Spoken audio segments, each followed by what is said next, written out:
Good morning, and welcome to Atheists Talk on KTNF AM 950, the progressive voice of Minnesota. We appreciate you tuning in or streaming this morning.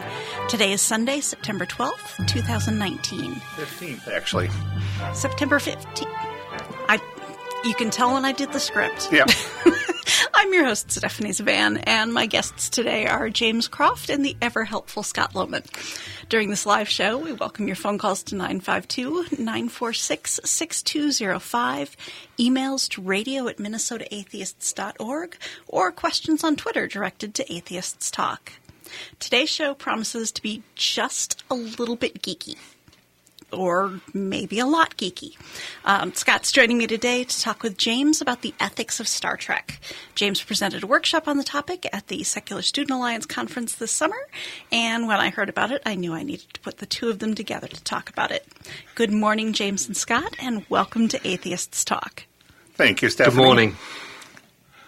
So, James, we'll just start with the basics. Is that when did you get into Star Trek? I was raised on Star Trek. In fact, I remember as a kid being taken to a Star Trek convention in London and meeting George Takei for the first time. And I was so scared that I wouldn't go up to speak to him. So my little brother, who rolled his eyes, took the photo that we were going to get signed and brought it up to the desk. And then we both went to give him the news that we had been raised in Star Trek by my mother, and he said, "Wow, being raised the right way." And so that was just a wonderful affirmation that raising kids on Star Trek is a good thing to do. My mother is a huge fan, and so she brought us up watching usually The Next Generation. That was what was on TV when we were kids. Okay, well, I can trace myself back to watching the original series when it aired on that. I'm just barely in the age range on that, and then watched it as it hit reruns, and eagerly anticipated waiting for when they announced the animated series, and I audio taped all of those when it premiered because that's how old I was and that's what the technology is. And my mother keeps saying, "I should never have let him do that." So I've got the fun part of that. So my Trekkiness goes way, way back. So it's been a delightful hobby, and it's just it gives back amazing as far as the connections that you can make with people and what you can use to teach. Like for a couple of years, I taught an evening class at our local Camp Quest. And I used Star Trek many years to use that as our text for the evening. So we got to watch Star Trek, but they also then had to answer and discuss 10 questions. So I put them to hard work on that. That's awesome. That sounds like the best Camp Quest experience ever. Yeah, it was always great fun because there was plenty of ones where you could dig out and just go, okay, this is the main topic about this, and we'll look at that. And even with the ethics on that, that was also one of the main things we would talk about is the ethics and the morals that are in the episodes. Well, that's one of the great things about Star Trek is that each episode is a sort of moral parable that they tend to explore in the main storyline some sort of ethical idea, just like a story from the Bible might, except, better, with better values and more reasonable approaches to things, a more liberal approach to life. And that's one of the things I've always loved about Star Trek. It has an ethic at its heart. It's trying to say something about how we should live. So I can see how young people could get something out of that. Yeah, and we can see that going back, all the way back, because that's what Roddenberry wanted to do when he first put the show on the air. He and Rod Serling had noticed something, that if you use science fiction to talk about serious issues, you can sneak things past people who would be censoring you. Because they both noticed that you could take a speech that if you had two guys in suits giving it in the well of the Senate and talking about that, that would have been yanked from a script really fast. However, if you had it with two guys with really big foreheads wearing silvery costumes, it went totally over the censors' heads because they didn't connect it with reality. Right. I think that suggest that the censors are a little bit, let's say, disconnected from reality, because some of these early episodes particularly are very heavy-handed in their moral messaging and pretty direct. But I also think that there's something interesting, not just in getting past censors to get the show on the air, but also kind of getting past our internal censors, trying to encourage people to think about issues that might be difficult for them by giving it just enough distance from our everyday experience that we sort of let it in and allow ourselves to explore it. So I think it's an ingenious way to explore difficult ethical topics.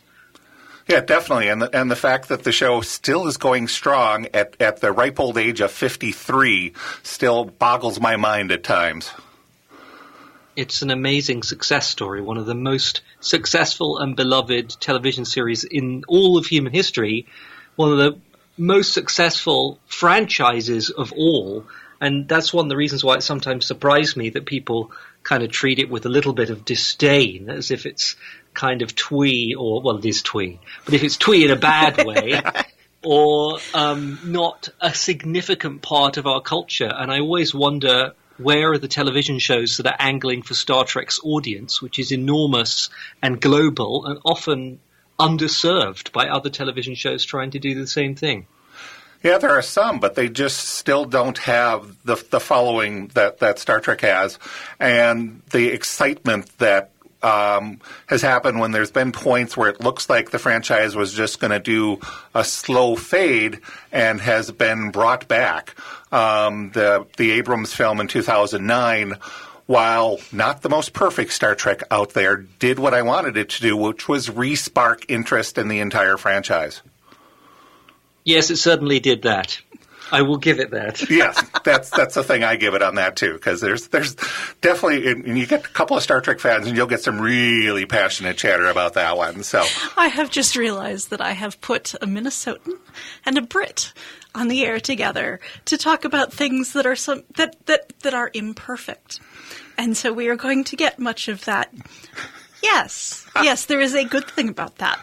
Yep, we're just going to go. I'm going to use the adjective interesting, and I mean terrible.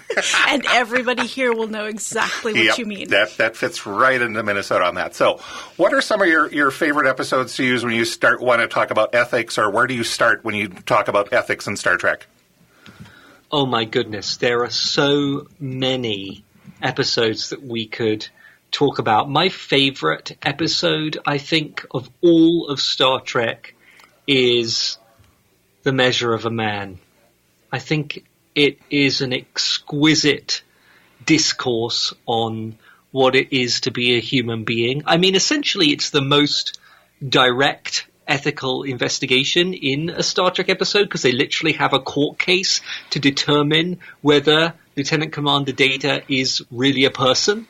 And so it's very, very directly exploring ethical issues. But I use that example in my workshop because it shows how willing Star Trek is to give over major screen time to essentially a philosophical discussion of great ethical import. And it's done so well, the performances by Patrick Stewart, and it's just an exquisite little examination of that topic that I have to say is a lot better than a lot of professional philosophy about the same idea. So I love that one. Yeah, and that one does a great job because the writer of that has been here in Minnesota a couple of times and has talked about that episode.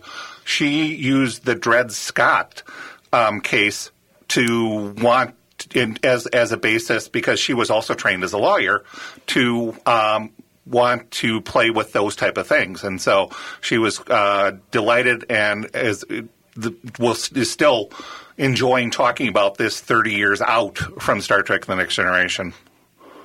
Wow, I'd love to hear them speak about that, because it's just one of my favorite pieces of television ever. Yeah, one I used for Camp Quest is the Pegasus from latter seasons of The Next Gen, is the case where an admiral shows up and they need to go look for the Federation's experiment or Starfleet's experiment with a cloaking device. And it brings in the ethics of when you're old boss shows up and you're working for a new boss and you're discovering the old boss was not nearly as perfect as he should have been. So it's a wonderful case of loyalty and personal ethics and broader ethics, and that one works just really well in that. And Jonathan Frakes gives just a really wonderful performance of putting Riker through his stress on that particular episode. I think Jonathan Frakes is often under-respected for the stability that he gave that show. I feel like a lot of Star Trek series take a number of seasons to really bed in for the people to get their characters. And I always felt that The Next Generation really benefited from particularly Jonathan Frakes really nailing Riker from episode 1. And he provided this wonderful continuity and a great character. And yeah, I think it's definitely on display in that episode. Yeah, and you can even it's easy to move on to any of the other series and the new ones, and we'll have to see what happens as we move forward with Star Trek Picard. But the excitement that we've heard in Patrick Stewart talking about that series is really got everybody going. So it should be a lot of fun on that part. So do you grab episodes from the full spectrum when you're working with your ethics? Oh, absolutely. Yeah, I try and use the entire series right from the original series through to Discovery, and I have a whole section about Discovery and how it's trying to do some similar things in a different way and exploring some challenging contemporary issues today. I think one of the difficulties... I'm going to put you on hold there because we do need to go to commercial. Please stay with us through the break, and we will return to Atheists Talk with our guests James Croft and Scott Lohman. I'm Stephanie Zvan, and you're listening to AM 950 KTNF, the progressive voice of Minnesota.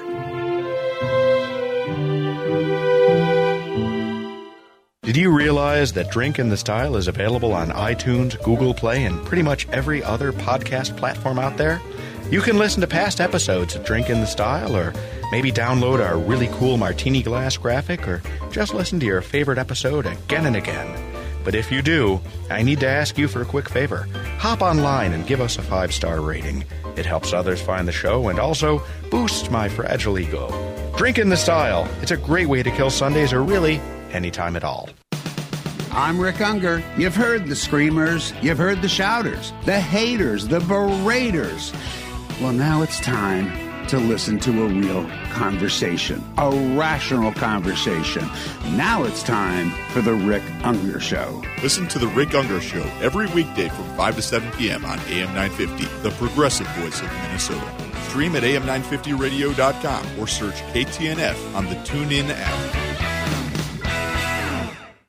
Hi, this is Ken Hageland, host of Living Healthy and Aging Well, inviting you to listen to our new show airing on Saturdays from noon to 1, where we talk about your health and your life and provide insights to living and aging well.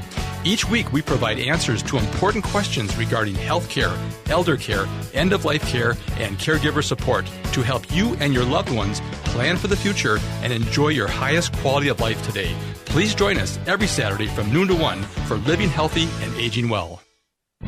Hi, my name is Mickey McCabe, and I'm the owner of Cucumbers Restaurant at 75th and France and Edina. If you've never been to Cucumbers, it's a buffet-style restaurant with a huge variety of salads, homemade soups, bakery items, and hot entrees that change daily and nightly, plus our always fresh fruit and delicious ice cream. We're open for lunch and dinner, but Sunday brunch is my favorite time at Cucumbers, with scrambled eggs, waffles, French toast, bacon, sausage, baked ham, chicken fajitas, brunch potatoes, warm gooey cinnamon rolls, and many other items to choose from. It's no wonder why Cucumbers has always been a popular Sunday destination.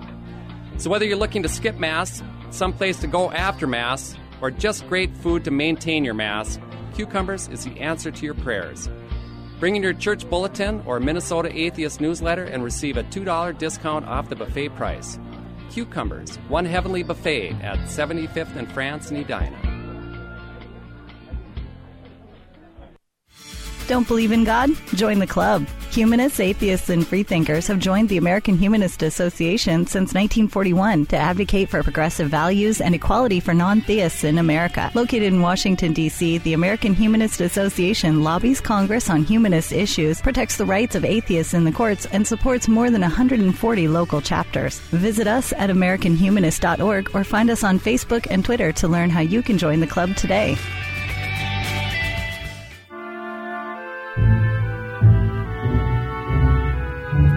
Welcome back to AM 950 KTNF, the progressive voice of Minnesota. This is Atheists Talk, and I'm your host, Stephanie Zvan. If you like what you hear on our show and want to know more about Minnesota atheists, check out our newbie night this Wednesday with trivia at Hickory and Hops, or find another event on meetup.com and join us in person. This is a live show, and we welcome questions at 952-946-6205 or emailed to radio@minnesotaatheists.org. Find us on Twitter or Facebook under Atheists Talk. Today's guests are James Croft and Scott Lohman. Welcome back, James and Scott. So when I cut you off so rudely, James, you were just starting to talk about how Discovery is taking Star Trek's exploration of ethics in a slightly different direction. Absolutely. I think one of the challenges with a beloved franchise is that fans often want it to stay the same because you like what it is, and so you want more of it. And I don't think it would be in fitting with the ethos of Star Trek for it to stay the same. For it to remain relevant and to challenge viewers, it has to keep pushing the moral horizon out as our society develops and keep trying to think, okay, what's the next issue we have to tackle? We've done racism, we've done issues about HIV and AIDS, we've done all these other issues, and what's the next thing we have to challenge? And so that's why I appreciate that Discovery is taking the series in a new direction, is trying to address some different ethical issues. We've seen challenges of extremism, of religious and political variety, and the messy complexities of politics in a time of war, and really quite interesting exploration of what it means to do cutting-edge research and what compromises you're willing to make to get your goals. So I still think the heart of Star Trek is present, even though it's in a very different package. Yeah, I definitely agree with that, because Discovery, especially in second season, when they could move away from the seriousness that having an ongoing war does, had episodes at the quality level of all of the other series in how they were dealing with things and playing around with the complexity of trying to figure out a complex mystery and then how it connects to our characters, and then where you're going to do you make compromises in solving those problems, or what are the ethics of trying to figure things out as the issues get more complicated. Yeah. I do think that there's a challenge with Discovery in that they seem to think that they always have to be saving the universe. And one of the lovely things about the earlier series of Star Trek is that, perhaps partly because they had longer seasons, they could have episodes in which essentially nothing happened. And there wasn't a kind of earth-shattering challenge that they had to respond to. And that allows you to explore a broader range of ethical issues. Because if no one's in risk of dying, if what's happening is a sort of diplomatic visit of a strange alien race, then you can explore a more subtle palette of ethical topics. And I appreciate that. And I hope that the future series of Discovery and also Picard and things like that are able to kind of expand the range of things they can explore and be looser and lighter sometimes. Yeah, and I think we'll see that because Discovery Season 3, they're moving them into a totally new place. And so then we'll have the issues of dealing with how do we figure out where we are and what's going on, how do we learn to survive in a new place, and that stuff. So I think we'll go back to less of we have to save the entire universe by the end of the season and get more of those up close and personal ethical stories that Star Trek does so well. I cannot wait. should be great fun. They're right now in production. They haven't give us any launch dates yet. The CBS is a little close-minded on that, but they've also got 2 major events coming up Star Trek-wise with others on the way. So that's going to they'll schedule it how that part works. So Picard looks like it may have some sort of bigger ethical issues, but it's still going to should have lots of good stuff on that part. So the fun thing is we'll see that when we go to fan events that people will start talk about what Star Trek means to them and the discussion of the issues and on that part. And what's fun is going back and even looking, episode by episode or doing that's one of my favorites when you talked about not big issues is the Return of the Archons from the original series, where they could do a thing both looking at the ethics of how do you interact with a society that appears to be really controlling and doing some looks at authoritarian or even religious authoritarian types of societies. I think that would be a really great place for the series to go. I think of Best of Both Worlds from Next Generation, where the Federation sort of tried to understand, or at least the crew of the Enterprise, the Borg culture, as it were, in an attempt to really try and expand the diplomatic ethos of the Federation, even to a culture that was intent on destroying Starfleet itself and the human species. And for me, one of the best things about Star Trek is its constant reminder that there's always something new to understand about other people.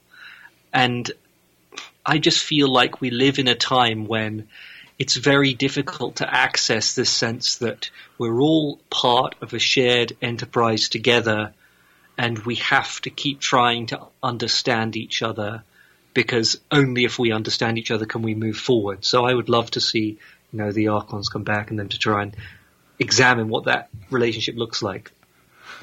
So as someone who has been at most a casual viewer of Star Trek, I am curious, when you're talking about how things have changed over time, how do you think Star Trek has done addressing its own flaws, addressing its blind spots, from earlier seasons or earlier series?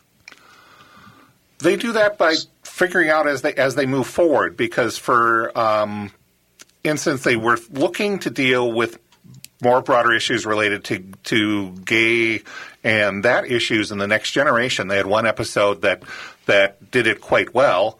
And the delightful thing about that is that Jonathan Frakes was annoyed at them for not going for even more, making that statement deeper by casting the multi-sexual character as a male instead of a female, because he thought they were playing it safe by doing it that way. And he would have really thought that would have hit that issue a lot better. So then we see that by them bringing into Discovery our first full and totally acknowledged gay characters.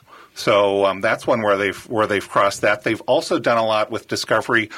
Star Trek had a very diverse cast in the original series, but of now playing with that more, and in Discovery just making it a full spectrum. And James, we'll have to save your answer when we come back on that, but you can at least preface it because we go to commercial in just a little bit. All right.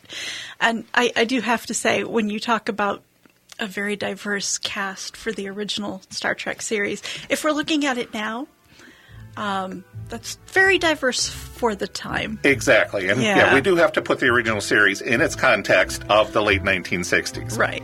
All right. Please stay with us through the break, and we will return to Atheists Talk with our guests James Croft and Scott Lohman. This is Stephanie Zvan, and you're listening to AM 950 KTNF, the progressive voice of Minnesota.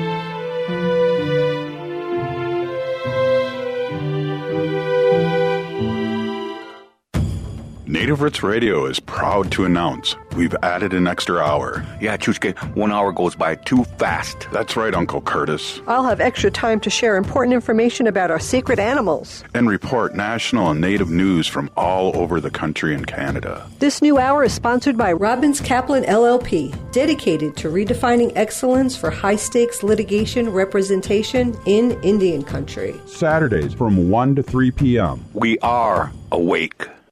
Hi, this is Ken Hageland, host of Living Healthy and Aging Well, inviting you to listen to our new show airing on Saturdays from noon to 1, where we talk about your health and your life and provide insights to living and aging well.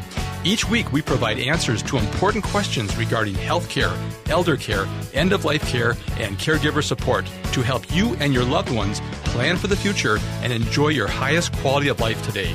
Please join us every Saturday from noon to 1 for Living Healthy and Aging Well. Mark your calendars for September 30th to attend the first ever Undemo Day event, a celebration of big ideas, hosted at the Palace Theater in St. Paul from 6 to 8 p.m. This unique event will feature 6 rising stars in our community as they share their journey of entrepreneurship. This event is brought to you by Lunar Startups and powered by Knight Foundation. Lunar Startups is helping women and people of color scale high-growth businesses by connecting founders to customers and capital. Learn more and register for this free event at lunarstartups.org. Atheists, secular humanists, and free thinkers. Here you are listening to the Minnesota Atheists Talk radio show, Atheist Talk. We hope you are enjoying it. If having a frankly atheist perspective on the radio waves appeals to you, please consider making a contribution to our radio fund. Our contract came up for renewal, and we need your help if you want the program to stay on the air. That will make sure that you can continue to have opportunities to hear interesting speakers with non-religious perspectives, and you can call up and ask them questions too. Get the details on our website at minnesotaatheists.org, where you will find buttons to make it easy to make a secure donation through PayPal. Or, if you have a business and would like to reach an intelligent, progressive audience, please contact us through our website. That's minnesotaatheists.org. Or call us at 612-588-7031. If you are interested in us, we are interested in you. Don't believe in God? Join the club. Humanists, atheists, and freethinkers have joined the American Humanist Association since 1941 to advocate for progressive values and equality for non-theists in America. Located in Washington, D.C., the American Humanist Association lobbies Congress on humanist issues, protects the rights of atheists in the courts, and supports more than 140 local chapters. Visit us at AmericanHumanist.org or find us on Facebook and Twitter to learn how you can join the club today.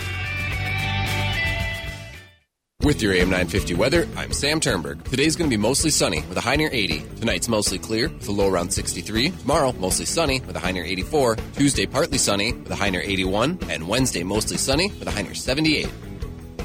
The Eat Local Minnesota Restaurant of the Week is Cafe Latte. Try their bakery specializing in fresh breads and desserts, including their renowned chocolate turtle cake. They have desserts available whole or by the slice. Visit them on Victoria and Grand in St. Paul. More details at eatlocalminnesota.com.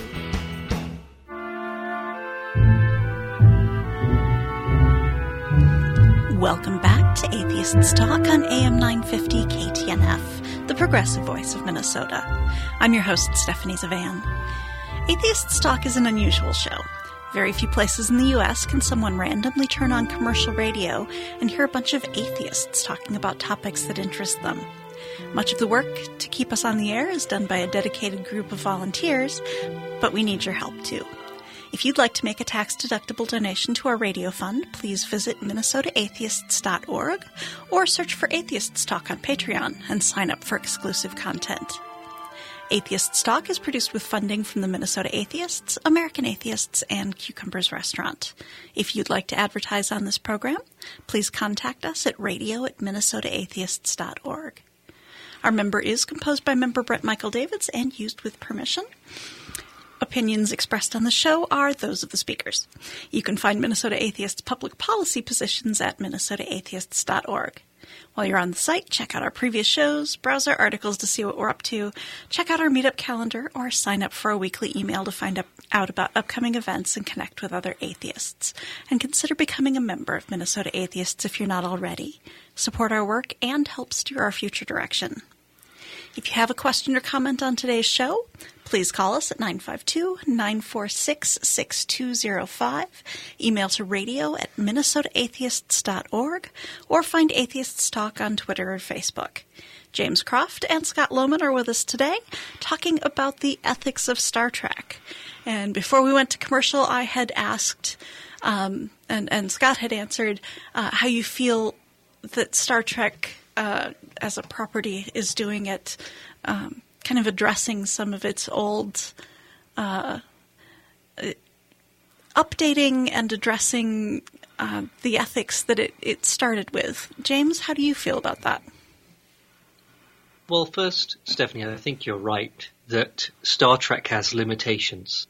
It's a cultural product created by human beings. We're not oracles living outside time with the ability to see everything and predict what's going to happen. And so you're very jealous about that. I know. I wish.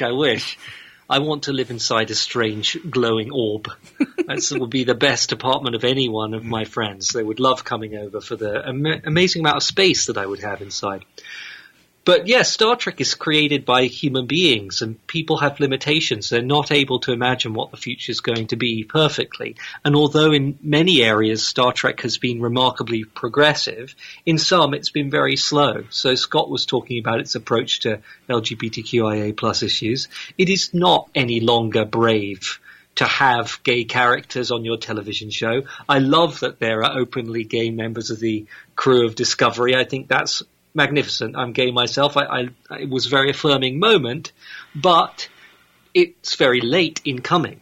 And I think we just have to be honest about that. It's not pushing the envelope anymore. And so what I think Star Trek needs to do as it goes forward is to recapture some of its initial bravery, its willingness to do things that you might imagine censors objecting to today.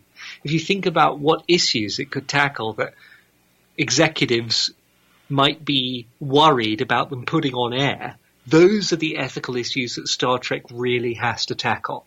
And I do think that it has made some progress. I'm happy, for instance, that some of the sort of racial essentialism that was a part of the original series and to some degree Next Generation has become more complicated as it goes on. Not all members of a particular species in Star Trek are portrayed as exactly the same. And that was always a kind of rather problematic element of how it approached the differences between species. And so that's got better. And I think that one of the things that Star Trek could do to remain not just relevant but visionary is really push the boundaries of what it's acceptable to talk about on television. It should be, we live in a time in which the humanistic values of Star Trek are under attack all across the world with rampant xenophobia and nationalism and white supremacy. And it would be great if the series really tackled that, to imagine what the world could look like after we've got over that and how we can get over that. That's what I hope for from Star Trek in the future. Yeah, that is quite the challenge on that. And I don't know where the new series are going to go as far as that issue, but yeah, getting braver to tackle religion. Roddenberry was always, brave to take on that and got quite a lot of pushback back in the original series and even a little bit during the Next Gen era. On those issues, but he still managed to sneak in some pretty good ones. In fact, I'm delighted that they were able to talk about religion in the animated series and do that in the episode How Sharper Than the Serpent's Tooth, where at the end Kirk is able to say, no, we've outgrown the need for gods. We no longer need a powerful being to oversee us and help us. And that they snuck in on Saturday morning, which I thought was just very cool.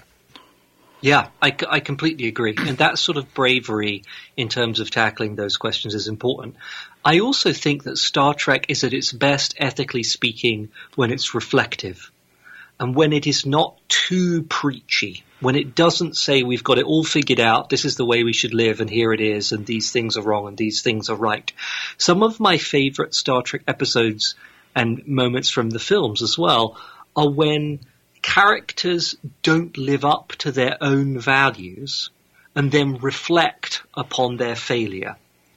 And that that sort of skepticism, that self-skepticism, that understanding that we're a developing species with a lot still to learn, I think is an important part of Star Trek. One of my favorite elements that's been explored in Discovery recently is that Star Trek sets up what they call the mirror universe, which is this other reality in which all the sort of cherished values of the Federation are turned upside down. So instead of a peacekeeping democracy, there is a evil empire, a totalitarian empire that rules the galaxy. And one of the things I've loved about Star Trek is that, as far as I read it, it was the idea that we are the Federation and we're the goodies, and that the mirror universe, Terran Empire, are the baddies and we're better than them. The point was to say we could become the Federation, open, inclusive, democratic, or we could become the Terran Empire, xenophobic and closed and nationalistic. And it depends on the choices we make now. And I love a Star Trek that's reflective and honest about our own failings in that way. Yeah, and Discovery has done coming up to that issue actually in both seasons. In first season where they talked about with the ethics of war, and do we just totally destroy the homeworld of an entire species, or do we find a better way of solving the problem? And then in season 2, when talking about putting an AI in charge of doing things, and then realizing, wait a moment, this could cause even bigger problems than we've got, and it started to do that. So they are kind of doing that, but it's nice to see them moving in those in dealing with those type of ethical issues. Absolutely. So I have noticed that we've kind of skipped from Next Generation to talking about Discovery and looking forward to Picard.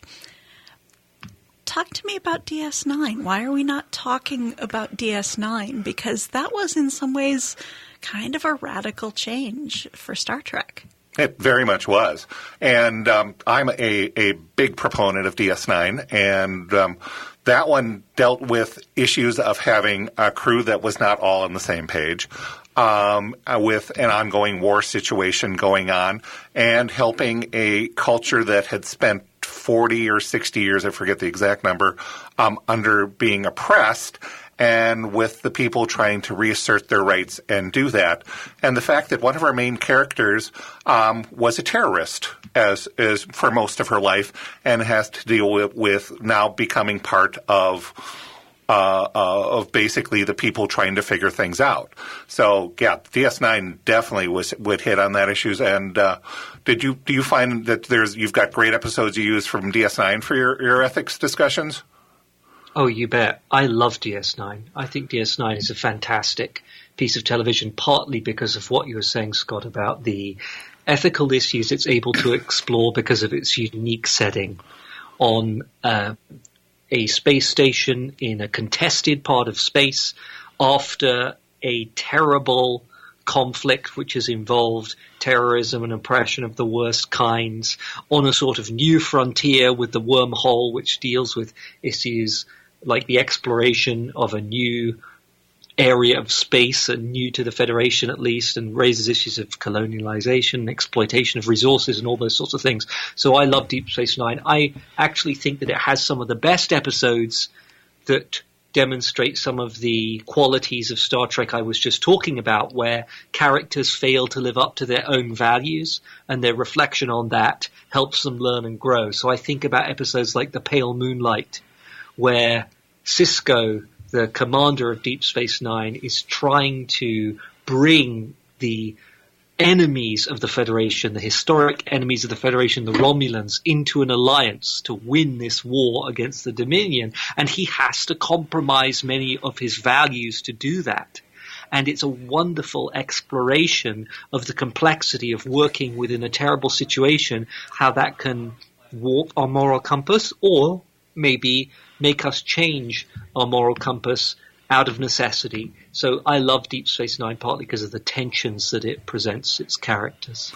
Yeah, and I've used that same episode. I use that as one of my teaching texts at Camp Quest. Are we the same person, Scott? There we go, yes. Yeah, 'cause your accents are very different. Very different. But that one just had wonderful, meaty stuff to deal with it. But even episodes, when you go back to first season, the episode Duet, dealing with the issue of Kira desperately wanting to catch one of the really bad guys and discovering that it's actually a Cardassian feeling really, really guilty about what his species did to the other, so he could be that target. And just the fact that it was two people in a room and they got into those type of deep issues.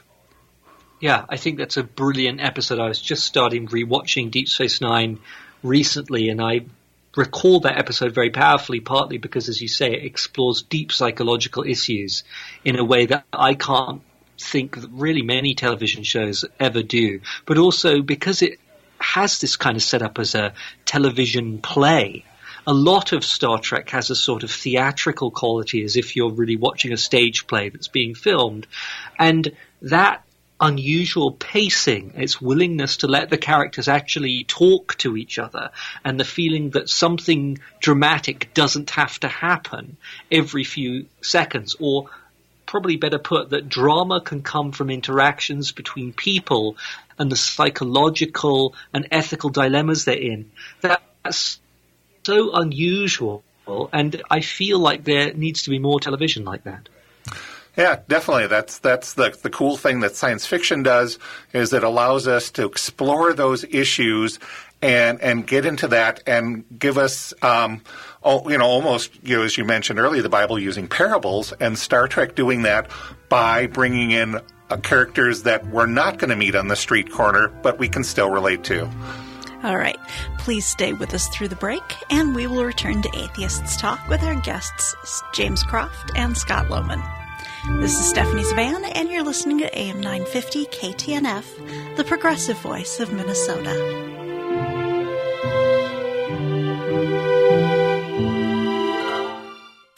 This is New Beginnings, hosted by award-winning broadcaster and speaker Freddie Bell. Freddie, this generation of the baby boomers, people are living longer, so the baby boomers are taking care of elderly parents. Let's talk about your health, and specifically, let's talk about Medicare. Our show features the concerns of America's 78 million baby boomers in employment, finance, health and nutrition, and even entertainment. Join us for New Beginnings, Saturday mornings at 11, brought to you in part by Vision Loss Resources. Hi, this is Paul Metza, inviting you to listen to the Wall of Power Radio Hour every weekend on AM 950. We are on at 6 p.m. on Saturday, 4 p.m. on Sunday. We feature artists, musicians, raconteurs, private detectives, and more. 6 p.m. Saturday night on AM 950. Wall of Power Radio Hour.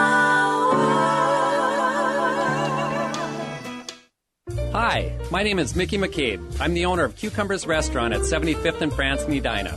Many who have dined at Cucumbers are of the opinion that our buffet has evolved from an older, more country-style buffet. They look at our 50-foot salad bar and can imagine a smaller ancestor with far fewer choices.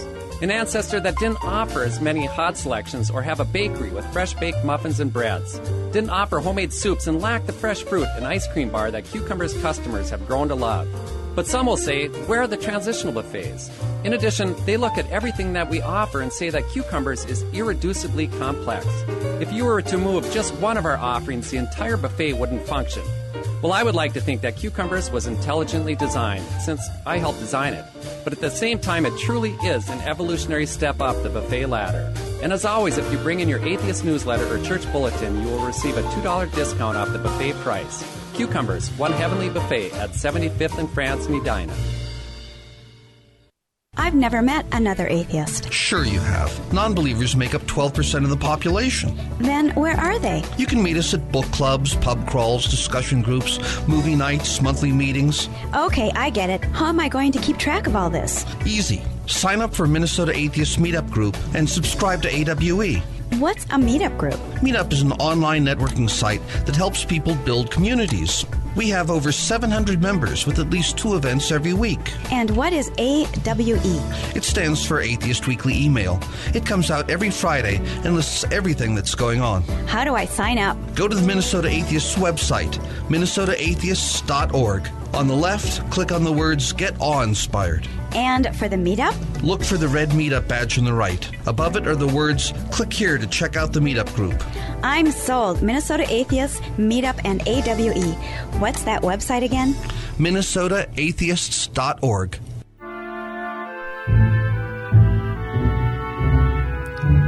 Welcome back to AM 950 KTNF, the progressive voice of Minnesota.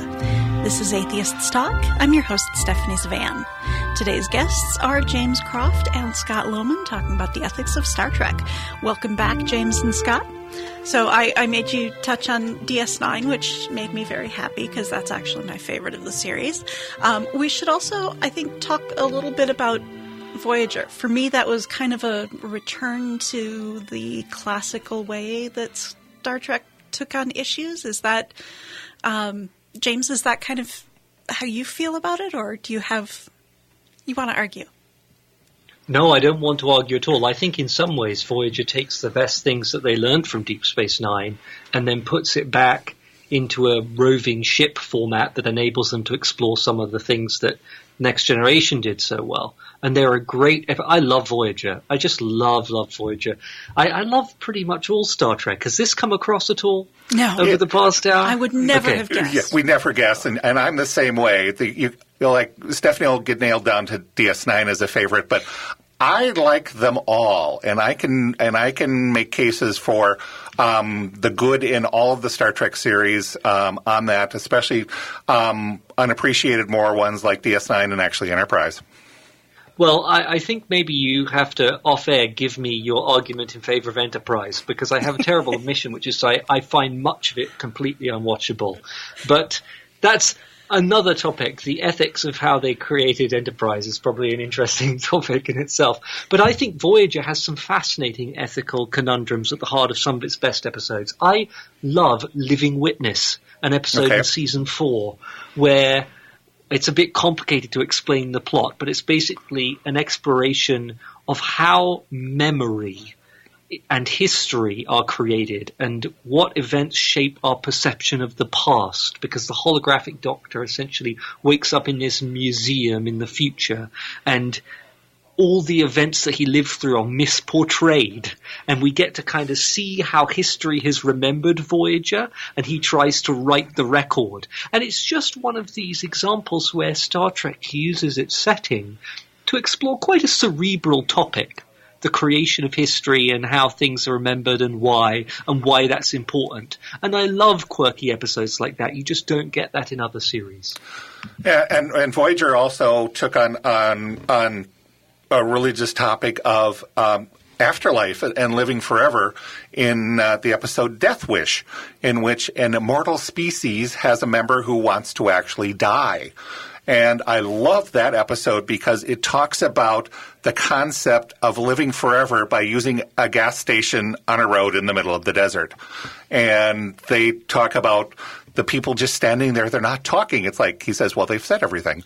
Well, what about the road? They said they've been to the end of the road at that end, and they've been to the end of the road at the other end. They've even been the Scarecrow. And just talking about how long eternity can be and just playing with that concept. And that's what's just fascinating, that they pulled that off in television. I totally agree. I love that episode. And that's an example of Star Trek pushing beyond the moral horizon, particularly when that episode came out. But honestly, dignity in dying is still an ethical issue, which humanists have promoted for ages, the right to end your own life when you choose. That is an issue that's still live today, that's still being debated across the United States. And Star Trek tackled it ages and ages ago in that lovely way that really shows how Star Trek can give us enough distance from our own society and culture to enable us to engage sympathetically with an idea which to many people is still anathema. Yeah, and that's the challenge that the show has generally wanted to take on when it could. And helps with just getting us a chance to look at those issues and be able to then sit down and talk those over. A number of my favorite things is one guy saying that they created a podcast to talk about Star Trek because he and his roommate used to watch Star Trek and then talk about it for an hour and a half afterwards. And so there's some great resources out there for fans who want to get more into their Star Trek than they already are, which can be a scary thing for all of their friends and family, but is just great for those of us who get obsessed about it.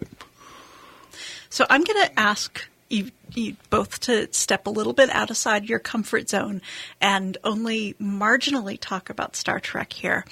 Are there, obviously Star Trek is at the beginning of many, many things. Are there other shows at this point that you would recommend, or movies or that kind of thing, that basically expand on what Star Trek has been doing in the ethical and particularly humanist milieu, I guess? Well, one I'm going to jump on, and it's totally outside of where Star Trek is a situation comedy called The Good Place. And that one is taking on the ethics of an afterlife, of why do you engage in good behavior, and actually bringing in actual names of philosophers, their books, and explaining their philosophy correctly as part of a situation comedy. Have you checked that one out, James? I have not yet watched The Good Place, but many people have recommended it to me, as I am a philosopher by training and also a fan of great TV, and so many people have talked to me about that. So I'm going to do that this coming week when I finish binging Downton Abbey in preparation of the movie. Yeah, we all have those things we've got to do. So, but as far as another science fiction series that's doing it is The Expanse, which is a space opera series set in the future, but is actually, unlike Star Trek, doesn't go for some of the science fantasy elements that made Star Trek easier to film, is set in the future solar system, dealing with the politics of Earth, Mars, and the Belt, and the perennial battles of resources and that. And then they bring in something alien. And so that is dealing with a lot of issues. And its other contrast to Star Trek in handling the issues is that our main crew are the survivors of an ice trawler, as opposed to being Starfleet's best. So, James, how about you? I have a couple. I have to say that I think the show that best took on Star Trek's mantle in terms of doing science fiction exploration of ethical issues was the new Battlestar Galactica series. So if people haven't watched that, it's much grittier, it's much darker, but I also think it's very bold in addressing issues in a way that original Star Trek did. So I love that. In terms of something that's on television right now, I really appreciate Legion, which is a science fiction series that's based in the X-Men universe. Gorgeously filmed, very unusual and challenging, exploring issues, particularly the first season, of mental illness in a way that I have seen no other show explore. It's quite different to Star Trek, but I really appreciate it. Right. In terms of something that catches... I am I have to so stop. sorry I did not leave I enough could go on time for forever. this question. That's quite Yes, fun. obviously. Okay. And for those who want more from James, you can find him at his blog on Pathos, Temple of the Future. I would like to thank our audience for tuning in to Atheist Talk. This is Stephanie Zvan, your host. Please join us again next Sunday. I'm proud to be on the air with Minnesota Atheists, and I hope you appreciate the show. The show depends on the generous support of our members, our sponsors, and our donors. This is Atheists Talk on AM 950 KTNF, the progressive voice of Minnesota. The podcast for the show will be on our radio page as soon as possible.